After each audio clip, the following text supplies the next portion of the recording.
Então, vamos ler Josué capítulo 10.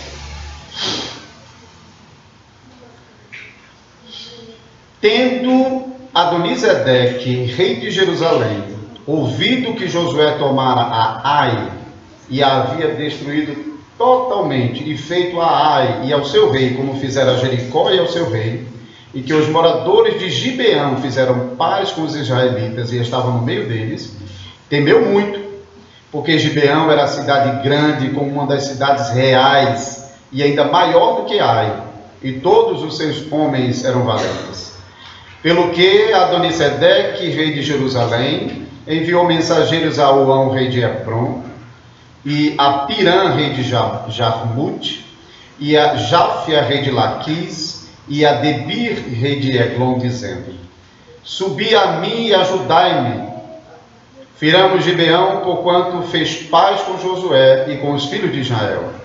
Então se ajuntaram e subiram 5 reis dos amorreus, o rei de Jerusalém, o rei de Hebron, o rei de Jarmute, o rei de Laquis e o rei de Eglon, eles e todas as suas tropas, e se acamparam junto a Gibeão e pelejaram contra ela. Os homens de Gibeão mandaram dizer a Josué, no arraial de Gilgal: Não retires as tuas mãos de teus servos, sobe apressadamente a nós e livra-nos e ajuda-nos, pois todos os reis dos amorreus que habitam nas montanhas se juntaram contra nós. Então subiu Josué de Gilgal, ele e a toda a gente de guerra com ele, e todos os valentes, e disse o Senhor a Josué: Não os temas, porque nas tuas mãos os entreguei, nenhum deles te poderá resistir. Josué lhe sobreveio de repente, porque toda a noite veio subindo desde Gilgal. O Senhor os conturbou diante de Israel e os feriu com grande matança em Gibeão, e os foi perseguindo pelo caminho que sobe a Bet-Horon, e os derrotou até a Zeca e Maquedá. Sucedeu que, fugindo eles de diante de Israel, à descida de Bet-Horon, fez o Senhor cair do céu sobre eles grandes pedras até a Zeca, e morreram. Mais foram os que morreram pela chuva de pedra do que a morte e a espada pelos filhos de Israel.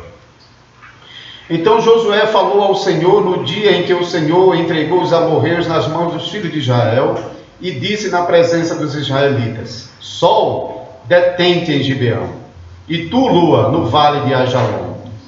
E o sol se deteve e a lua parou, até que o povo se vingou de seus inimigos. Não está isto escrito no livro dos justos? O sol, pois, se deteve no meio do céu, e não se apressou a pôr-se quase um dia inteiro. Não houve dia semelhante a este, nem antes nem depois dele, tendo o Senhor assim atendido à voz de um homem, porque o Senhor pelejava por Israel. Voltou Josué e todo Israel com ele ao arraial a Gilgal. Aqueles 5 reis, porém, fugiram e se esconderam numa cova em Maquedá, e anunciaram a Josué. Foram achados os 5 reis escondidos numa cova em Maquedá. Disse, pois, Josué: Rolai grandes pedras à boca da cova, e ponde junto a ela homens que os guardem. Porém, vós não vos detenhais. Persegui os vossos inimigos, e matai os que vão ficando atrás. Não os deixeis entrar nas suas cidades, porque o Senhor vosso Deus já vos entregou nas vossas mãos. Tendo Josué e os filhos de Israel acabado de os ferir com muito grande matança, até consumi-los, e tendo os restantes que deles ficaram entrado nas cidades fortificadas, voltou todo o povo em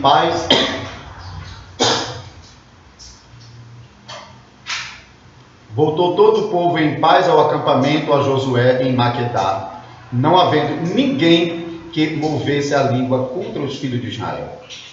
Depois disse Josué: Abri a boca da cova, e dali trazei-mo aqueles 5 reis. Fizeram, pois, assim, e da cova lhe trouxeram os 5 reis, o rei de Jerusalém, o rei de Hebron, o de Jarmute, o de Laquis e o de Eglon. Trazidos os reis a Josué, chamou este todos os homens de Israel, e disse aos capitães do exército que tinha ido com ele: Chegai, ponde o pé sobre a cabeça desses reis. E chegaram e puseram os pés sobre os pescoços deles. Então Josué lhes disse: Não temais, nem vos atemorizeis, sede fortes e corajosos, porque assim fará o Senhor a todos os vossos inimigos contra os quais pelejardes. Depois disso, Josué, ferindo-os, os matou e os pendurou em 5 madeiros, e ficaram eles pendurados pendentes dos madeiros até a tarde. Ao pôr do sol, deu Josué ordem que os tirassem dos madeiros e lançaram-no na cova onde se tinham escondido. E na boca da cova puseram grandes pedras que ainda lá se encontram até o dia de hoje. No mesmo dia, tomou Josué a Maquedá e a feriu à espada, bem como ao seu rei. Destruiu-os totalmente e a todos os que nela estavam, sem deixar nem sequer um. Fez ao rei de Maquedá como fizera ao rei de Jericó.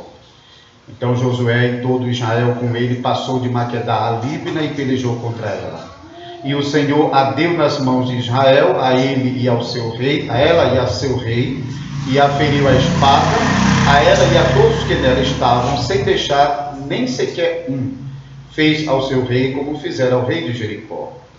Então Josué e todo o Israel com ele passou de Líbina a Laquis, sitiou-a e pelejou contra ela.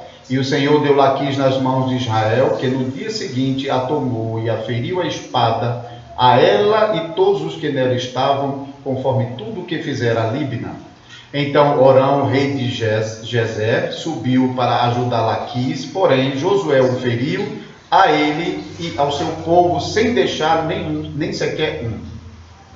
E Josué e todo Israel com ele passou de Laquis a Eglon, e a sitiaram e pelejaram contra ela, e no mesmo dia a tomaram e a feriram a espada, e totalmente destruíram os que nela estavam, conforme tudo o que fizeram a Laquis. Depois Josué e todo Israel com ele subiu de Eglon a Hebron, e pelejaram contra ela. E tomaram e a feriram a espada, tanto o seu rei como todas as suas cidades e todos os que nela estavam, sem deixar nem sequer um, conforme tudo o que fizera a Eglon. E Josué executou a condenação contra ela e contra todos os que nela estavam. Então Josué e todo Israel com ele voltou a Debir e pelejou contra ela.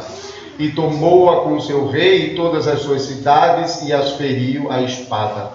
Todos os que nela estavam destruiu-os totalmente, sem deixar nem sequer um, como fizera a Hebron, a Líbina e a seu rei. Também fez a Debir e a seu rei. Assim feriu Josué toda aquela terra, a região montanhosa, o Neguebe, as campinas, as descidas das águas, e todos os seus reis. Destruiu tudo o que tinha fôlego, sem deixar nem sequer um, como ordenara o Senhor Deus de Israel. Feriu-os Josué desde Cades-Barneia até Gaza, como também toda a terra de Gósen até Gibeão. E de uma vez tomou Josué todos esses reis e as suas terras, porquanto o Senhor Deus de Israel pelejava por Israel. Então Josué e todo Israel com ele voltou ao arraial em Gilgal. Vamos orar, pedir o auxílio do Senhor nesse momento. Senhor Deus, a tua santa palavra foi lida, Senhor. Essa palavra que merece toda a reverência, todo o respeito e toda a nossa atenção.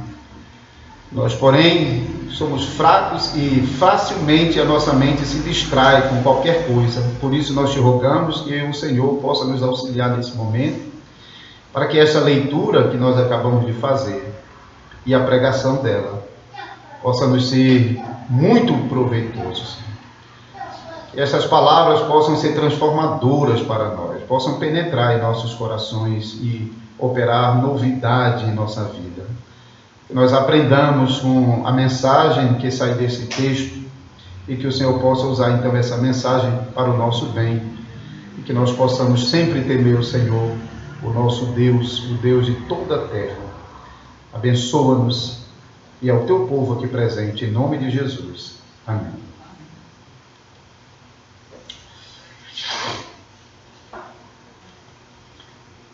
O capítulo 10 até o capítulo 12, 10, 11 e 12, na verdade forma um bloco só, que registra as vitórias do povo de Israel sob a liderança de Josué. Então, tudo que não é conquistado nesse momento, por meio da liderança de Josué, ficará a cargo das tribos de Israel, depois da morte de Josué, o que nós lemos no livro dos Juízes.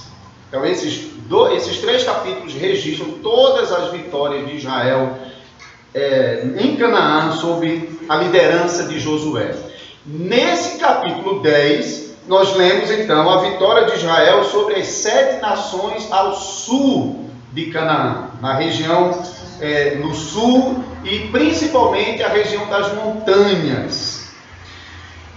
Adonisedeque, rei de Jerusalém, ele já havia tomado conhecimento do que Israel tinha feito com Jericó e o que Israel tinha feito com Ai e com os reis dessa cidade, como ele havia matado e pendurado no madeiro, expondo a vergonha pública. Mas, na verdade, uma intenção de criar uma grande aliança contra Israel, nós já lemos isso lá no capítulo 9, nos 2 primeiros versículos. Nós já lemos: sucedeu que, ouvindo isso, todos os reis que estavam daquém do Jordão, nas montanhas e nas campinas e em toda a costa do Mar Grande, defronte do Líbano, os heteus, os amorreus, os cananeus, os ferezeus, os heveus e os jebuseus, se juntaram eles de comum acordo para pelejar contra Josué e contra Israel. Então, essa intenção de pelejar contra Israel já estava definido entre as nações de Canaã, porque sabia que Josué havia penetrado em Canaã e estava pronto para destruir todas as nações de Canaã. Porém, quando Adonisedeque, rei de Jerusalém, nessa época Jerusalém ainda era ocupado pelos jebuseus, quando ele soube que Gibeão havia se debandado para o lado de Israel, ou seja, tinha traído a aliança dos povos cananeus e tinha se aliado com Israel, ele então decidiu que a guerra deveria começar por Gibeão. Porque Gibeão, o próprio texto mostra, no versículo 2, era uma cidade grande. Na verdade, já no capítulo 9, versículo 17, nós vimos que era um reino de 4 cidades.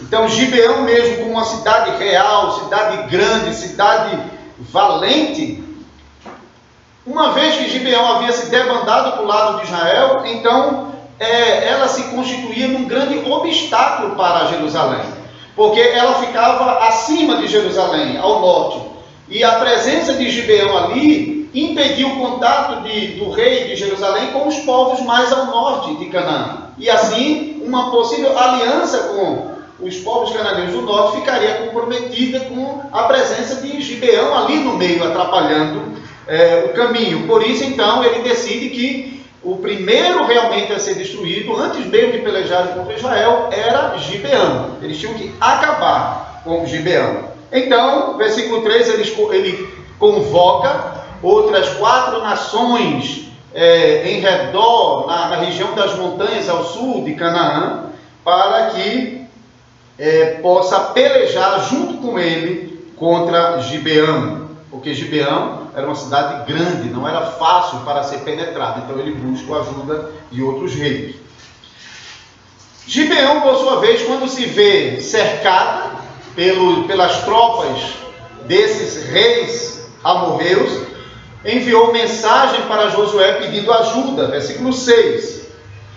E se os irmãos ainda se lembram, esse pedido de ajuda de Gibeão toma por base aquela aliança que Gibeão tinha feito com Israel no capítulo 9. Lembra-se que, mesmo que eles conseguiram fazer essa aliança com aquela mentira que eles haviam inventado, dizendo que era um povo distante, e simularam que era de fora de Canaã, então conseguiram firmar uma aliança com Israel. O fato é que essa aliança foi firmada e agora Israel estava obrigado a proteger Gibeão, porque na aliança entre Gibeão e Israel, Gibeão era servo e Israel era senhor. Então cabia a Israel proteger a Gibeão. Então Josué, rapidamente, ao ser informado do pedido de ajuda, reúne os homens de guerra e os homens mais capazes, o texto indica isso, e então sobe de Gilgal, onde estavam acampados, para Gibeão. E naquela mesma noite o Senhor promete a Josué, no versículo 8, que Deus iria entregar todas essas nações nas mãos de Josué. De um lado, veja, 5 nações inicialmente, mas depois se estende aos outros 2 aliados, compondo um total de 7 nações com suas aldeias. Deus mesmo está provocando a situação, porque de uma só vez Deus vai destruir 7 nações e vai entregar os territórios dessas nações para Israel como parte da promessa de Deus a Israel. Então, o texto, a partir daqui até o final, segue narrando vários acontecimentos relacionados com essa guerra, com essa batalha. E o que nós vamos observar em cada um desses 5 acontecimentos, que nós vamos observar agora, é que em cada um deles, Deus estava especialmente presente e pelejando por Israel. A gente vai perceber isso em cada um desses acontecimentos. O primeiro deles está nos versículos 9 e 10, Josué vence as tropas inimigas.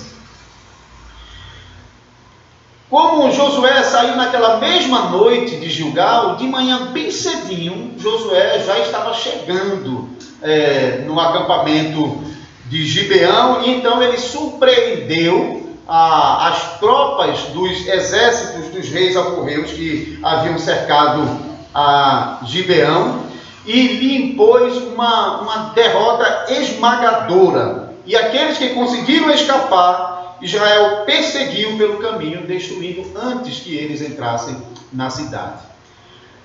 Agora, observe no versículo 10, que tem uma expressãozinha aqui: o Senhor os conturbou diante de Israel. Embora era Israel quem estava pelejando, então era a espada nas mãos dos soldados israelitas, mas o texto deixa claro que o próprio Deus conturbou o arraial do exército inimigo. Então, o próprio Deus, com a sua presença no meio das tropas dos exércitos inimigos, criou uma confusão tal que eles não sabiam o que fazer, e isso facilitou Israel, para que Israel pudesse vencê-los facilmente, apesar do número grande de exército. Essa expressão que nós lemos então no versículo 10, o Senhor os conturbou diante de Israel, é uma expressão que em outras passagens da Escritura, como por exemplo em Êxodo 14, 24, se refere a algum tipo de acontecimento cósmico, trovão, barulho, fumaça, fogo. Em outras passagens bíblicas, geralmente essa expressão fala sobre um terror causado por algum acontecimento muito grande no céu.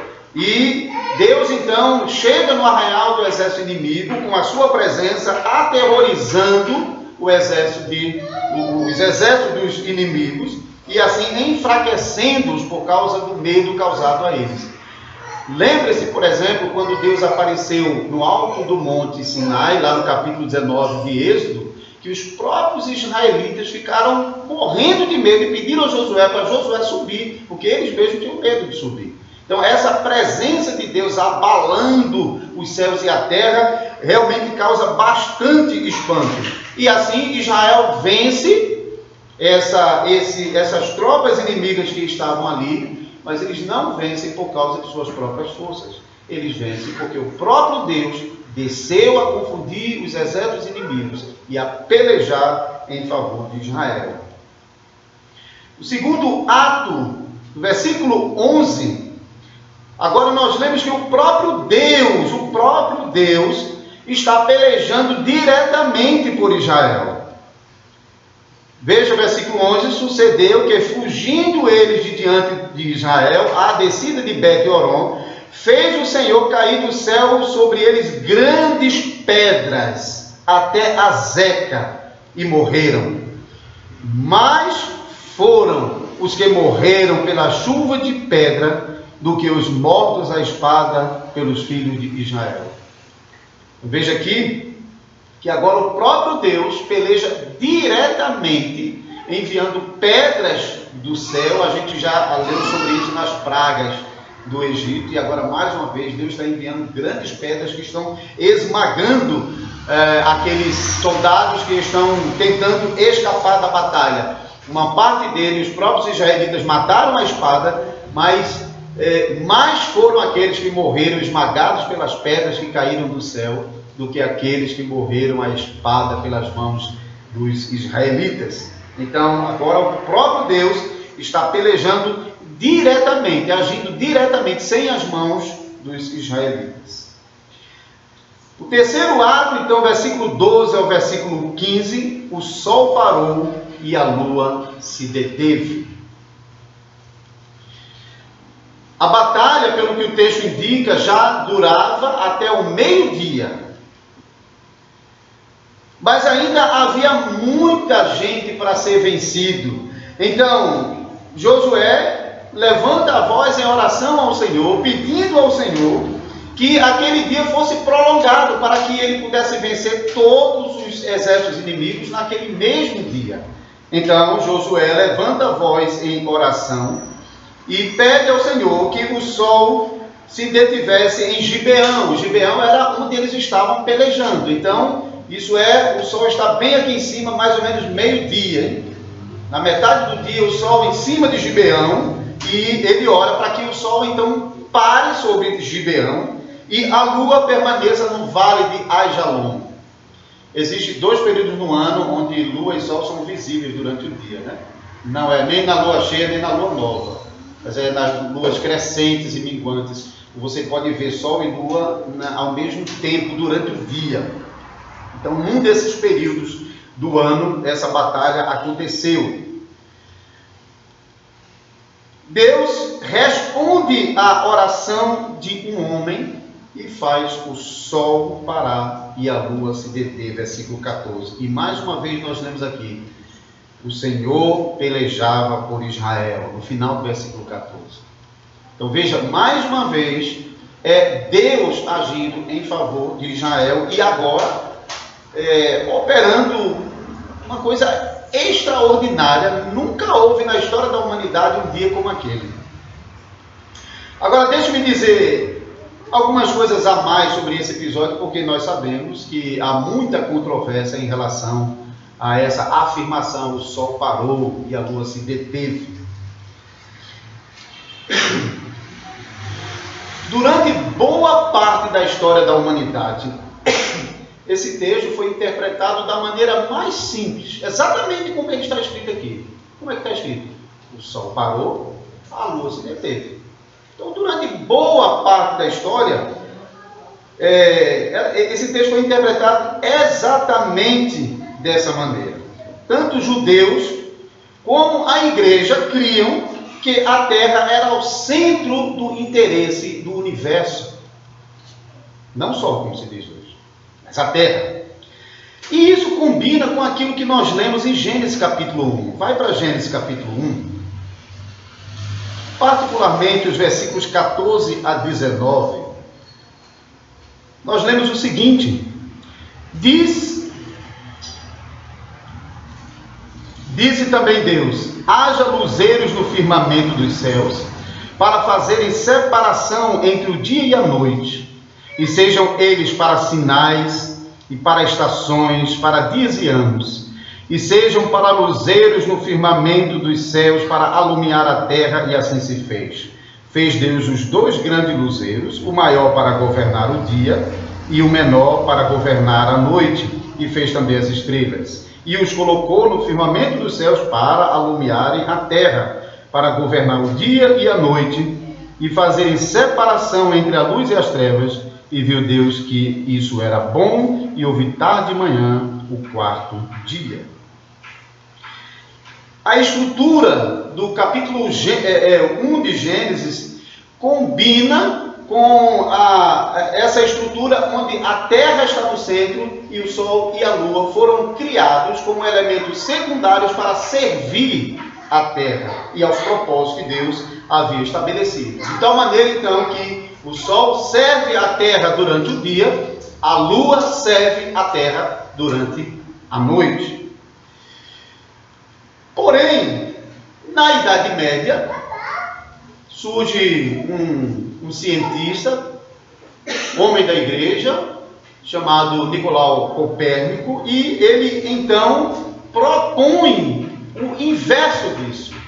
Ele propõe que de fato não era a Terra que estava no centro e o Sol se movendo em torno da Terra, mas era o Sol que estava estacionado e a Terra é que então girava em torno do Sol. E essa teoria de Copérnico, posteriormente, foi adotada por Galileu Galilei, agora sendo apresentada como uma verdade. Copérnico apresentou como uma teoria, mas Galileu defendeu como a verdade descritiva desse fato. A igreja reagiu naquele momento, pois a opinião de Galileu e de Copérnico era completamente contrária àquilo que a igreja havia confessado durante mais de milênios aí, desde o Antigo Testamento até a metade do segundo milênio da era cristã. Apesar da reação da igreja, essa nova informação científica, ela respondia melhor algumas perguntas cosmológicas relacionadas com o movimento entre Terra e Sol, e que tinha consequências sobre vários tipos de estudos e implicações também. E por causa dessa explicação científica ter sido cada vez mais largamente adotada, não apenas na comunidade científica, mas no mundo em geral, a própria igreja, então, chegou ao ponto de ter de reinterpretar o seu entendimento sobre essa passagem da Escritura. Então, os pensadores cristãos passaram, então, a explicar essa passagem com aquilo que é conhecido como linguagem de aparência. Ou seja, você olhando para o céu, você tem a impressão de que o Sol está se movimentando, nascendo no Ocidente e se pondo no Oriente. Então, eles falam sobre linguagem de aparência. Então, eles diziam que Josué, ele escreve não uma descrição da realidade do fenômeno cosmológico, mas ele descreve aquilo que ele viu, aquilo que para ele parecia ser o fenômeno, que era o movimento do Sol, e o Sol então interrompendo o seu curso no meio do céu. O próprio Galileu Galilei foi quem propôs essa explicação para salvar a igreja do vexame e então ainda manter o status da Escritura no que diz respeito à revelação da salvação. Mas então Galileu queria separar, de modo que a igreja então não tivesse opinião nas informações científicas, isso ficasse com os cientistas e a igreja somente pudesse falar no que diz respeito à obra de salvação. E esse pensamento que surge naquele contexto, na própria Idade Média, no meio do confronto, é a opinião que perdurou. E se você fizer pergunta à maioria das pessoas aí fora, provavelmente o que você vai ouvir é isso mesmo. Não, porque de fato o Sol está parado, está estacionado e é a Terra que gira, e isso é o que é ensinado nas salas de aula como verdade. Agora, existe um matemático e doutor em astrofísica chamado John Boyle. Ele é membro das igrejas reformadas canadenses, nossas igrejas irmãs no Canadá. E ele escreveu em português, escreveu um livro que está traduzido em português, publicado pela editora Pace, Deus e Cosmos. Então, esse livro está disponível em português para qualquer um. Nesse livro, Dr. Boyle, ele questiona a base que foi usada para afirmar o inverso daquilo que a palavra de Deus já dizia em palavras simples. Nesse livro, e você pode verificar isso, e eu li novamente antes dessa pregação, essa parte, o Dr. Boyle mantém um vigoroso argumento científico para defender aquilo que a palavra de Deus já nos diz, de maneira bem simples. O Sol parou a lua se deteve. Mas ele faz isso com argumentos científicos, como matemático que é, e como doutor em astrofísica. Nós lemos o versículo 14, a parte final do versículo. Naquele dia inigualável, Deus atendeu à voz de um homem, porque Deus pelejava por Israel. O que Deus é capaz de fazer pelo seu povo e em resposta à oração da sua igreja. Naquele dia, Deus fez um sistema inteiro parar. Isso parece impossível aos homens, porque ele só consegue explicar isso não como uma intervenção em um astro, mas como uma intervenção em todo o sistema. Como é possível? Mas para nós não é impossível, porque o Deus que criou todas essas coisas pode dirigir essas coisas segundo o seu propósito. Prossigamos. Quarto acontecimento, versículos 16 a 27, Josué mata os 5 reis amorreus. Depois de ser derrotado em Gibeão, os reis de Jerusalém e os outros 4 reis aliados, eles então fogem e se escondem em uma caverna em Maquedá, uma das cidades que Israel posteriormente também vai tomar. Esses 5 reis foram descobertos pelos israelitas, que os mantiveram presos até o final da batalha, e agora quando Josué volta vitorioso da batalha sobre os amorreus, ele então mata esses 5 reis e pendura os seus corpos em madeiros, como já havia feito com o rei de Ai e Jericó. E os corpos desses reis ficaram expostos no madeiro como demonstração do juízo de Deus sobre os pecadores de Canaã e também para causar terror nas nações vizinhas, que mesmo de longe podiam ver os corpos dos reis vencidos expostos naqueles madeiros. Porém, antes de anoitecer, nós lemos que Josué retira os corpos desses homens do madeiro e lança de novo na caverna onde eles mesmos estavam escondidos anteriormente e fecha a boca daquela caverna com grandes pedras, semelhante à mesma expressão que nós lemos antes. Deus fez cair grandes pedras sobre os inimigos de Israel, e agora grandes pedras, possivelmente essas pedras que haviam sido lançadas contra os inimigos ou outras, foram colocadas para fechar a boca daquela cova. Os corpos não permaneceram no madeiro, porque Josué está seguindo aquilo que está escrito em Deuteronômio capítulo 21, 22 e 23, que nenhum corpo poderia permanecer no madeiro até a noite. E mais uma vez lemos no versículo 25, a parte D, que Deus é quem está vencendo os inimigos de Israel. Nós lemos no final do versículo: assim Josué dizendo aos seus capitães, assim fará o Senhor a todos os vossos inimigos. Então, é Deus pelejando em favor do seu povo. O quinto e último acontecimento, Josué destrói os reinos dos amorreus. Os reis saíram com as tropas, sitiaram Gibeão, e aconteceu a batalha em volta de Gibeão, e durou aquele dia longo, e todo o exército foi derrotado lá e durante a fuga. Mas agora Israel entra nas cidades desses reis, num total de 7 reinos com suas cidades, e destrói a tudo que tem fôlego de vida. Não sobra ninguém, conforme Deus havia ordenado a Josué. Então, mais uma vez, nós lemos no versículo 42, a parte B: porquanto o Senhor, Deus de Israel, pelejava por Israel. Cada momento dessa grande guerra contra esses reis do sul de Canaã, nas montanhas, cada ato, cada acontecimento ali, o texto deixa muito claro: é Deus pelejando por Israel.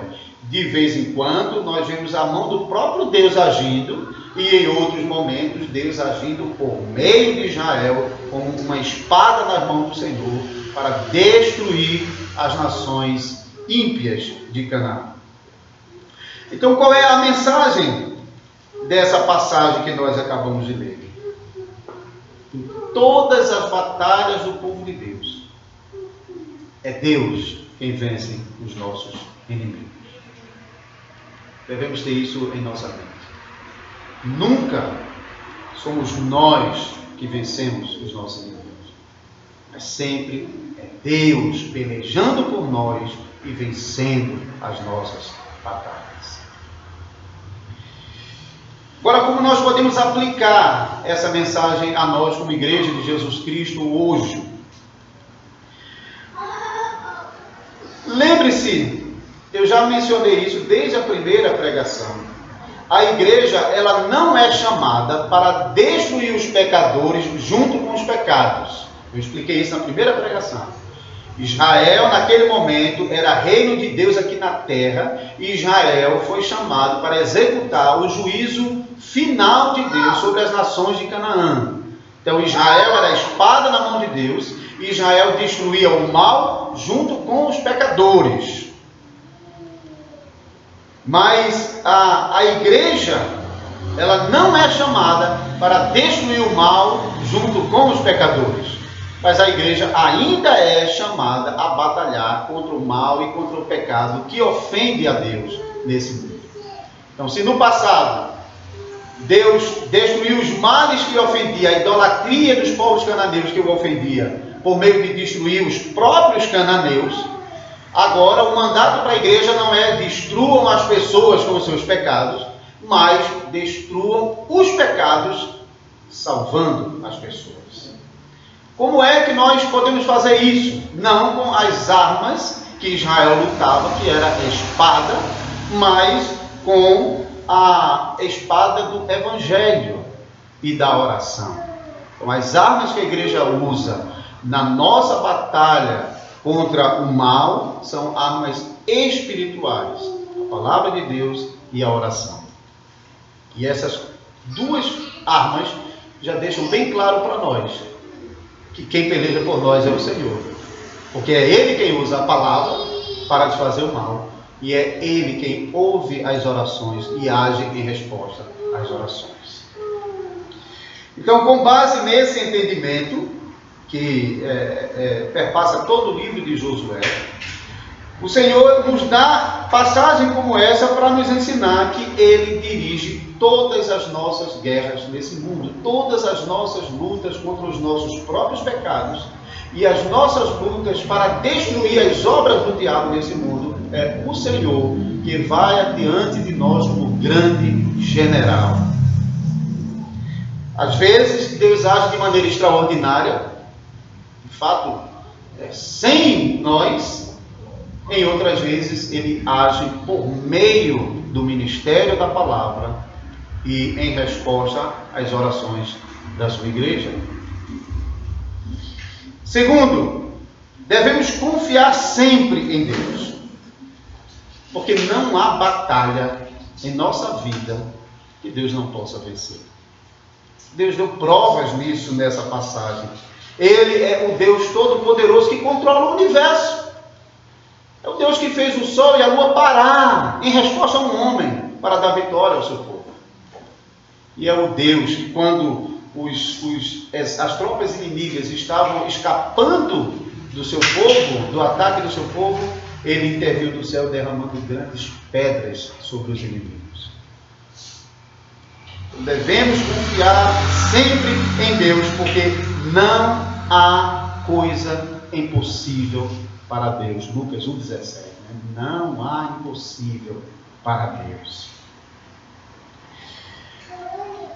Terceiro, quero enfatizar o ministério da oração. Nós, nas quartas-feiras, nos estudos de quarta-feira, nós temos dedicado alguns minutos antes do estudo à oração, e temos apresentado naquele momento as necessidades da igreja, os planos da congregação e também outras situações, como orando por nossos governos, pela confederação das igrejas, pelas igrejas de Cristo debaixo da cruz que estão sofrendo. Porque aprendemos também, em quarto lugar, que Deus, em terceiro lugar, que Deus faz muita coisa em resposta à oração do seu povo.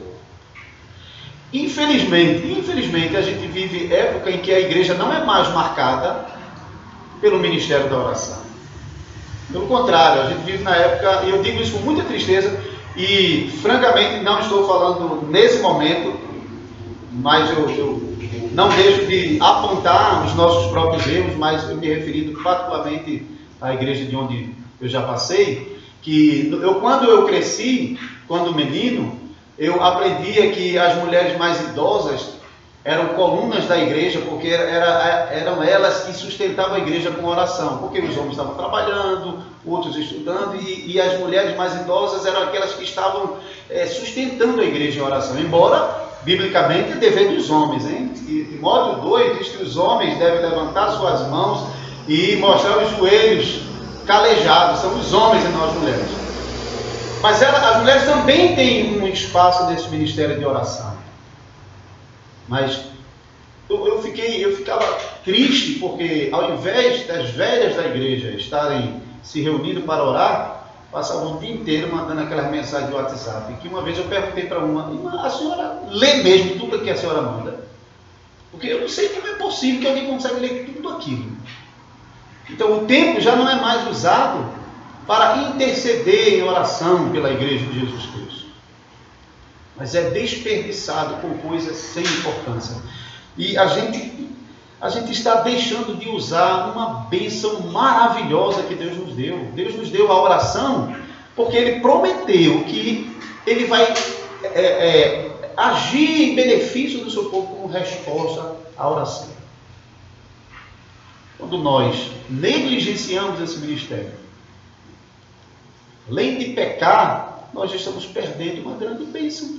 Porque nós queremos, temos muitas necessidades, e até tivemos um estudo aqui onde nós explicamos sobre necessidade de oração, dever de orar, benefício da oração.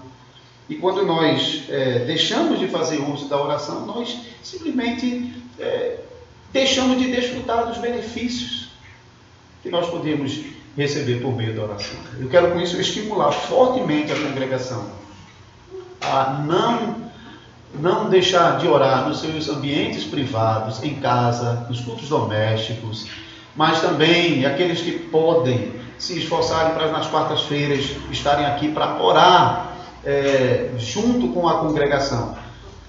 Se é bom orarmos em nosso ambiente privado, mais ainda quando a igreja está orando como congregação do Senhor reunida. Então quero estimular fortemente que aqueles que podem, nas quartas-feiras, possam se juntar conosco em oração. Em quarto lugar, nós devemos estar prontos e certos de que Satanás sempre vai levantar os seus exércitos contra a igreja do Senhor. Sempre foi assim. Mesmo as nações cananeias, ouvindo o que Josué já havia feito com Jericó e com seu rei, e com a cidade, e com Ai, seu rei, e toda a cidade, eles não tomaram uma iniciativa de procurar Israel para a paz, mas eles somente procuraram a destruição de Israel. E tem uma razão para isso. Por que o diabo está sempre procurando destruir o povo de Deus? Porque ele sabia que o Salvador prometido viria dentro daquela nação, não viria de outra nação do mundo, não era de lugar nenhum do mundo, era daquela nação pactual, aquela nação com quem Deus se relacionava, era dali que o Salvador nasceria. E ele sabia disso, e rastreando a promessa, o diabo sempre levantou exército de inimigo na tentativa de destruir Israel. E a gente vê que essa tentativa de destruir o povo, ou de evitar que o Messias prometido viesse, não para. Ao longo da história, no Novo Testamento, nós lemos sobre o diabo levantando o rei Herodes para na tentativa de destruir, de matar o Salvador do mundo. Ele ordena a matança de todas as crianças, de 2 anos para baixo. Por quê? Porque ele queria matar o Salvador do mundo. Satanás sempre vai levantar os seus exércitos contra a igreja de Jesus Cristo, porque ele odeia a igreja do Senhor. Ele odeia O povo que está em aliança com Deus e o povo a quem Deus ama e com quem Deus se relaciona, a quem Deus se revela pactualmente. O diabo odeia. Por isso, esteja certo de que vocês sempre serão perseguidos e atacados. E quanto mais vocês se aproximam de Deus, mais Satanás vai procurar colocar tropeço dentro de vocês para levá-los ao pecado e vai atacá-los de toda maneira que for possível. Mas em quinto e último lugar, apesar das tentativas de Satanás de destruir a igreja e apesar dos muitos ataques que ele certamente ainda lançará sobre a igreja e portanto sobre a vida de vocês, nós devemos confiar firmemente que o nosso Deus é fiel à aliança que ele fez conosco. Deus não nos abandona. Deus não nos abandona. Aqui no livro de Josué, nós estamos em um momento especial da história de Israel, em que nós temos lido sobre essa geração aqui. É uma geração que está sendo fiel a Deus e, portanto, está experimentando todas as bênçãos de Deus. Nós já falamos sobre o contraste que há entre essa geração e a geração anterior, que era chamada de incrédula, rebelde, e que perdeu o direito de entrar em Canaã por causa de sua rebeldia. Agora essa geração é chamada de uma geração fiel, e Deus está cumprindo todas as promessas na vida desses israelitas. Mas, na sequência ao livro de Josué, no livro de Juízes, a gente vai ver que tudo se reverte novamente. Depois da morte de Josué, dos anciãos da época de Josué, e do sacerdote da época de Josué, o povo, então, deveria continuar com a ocupação de Canaã, confiando que Deus era o Deus da batalha, que estaria com ele, e isso cada vez de novo vai falhar.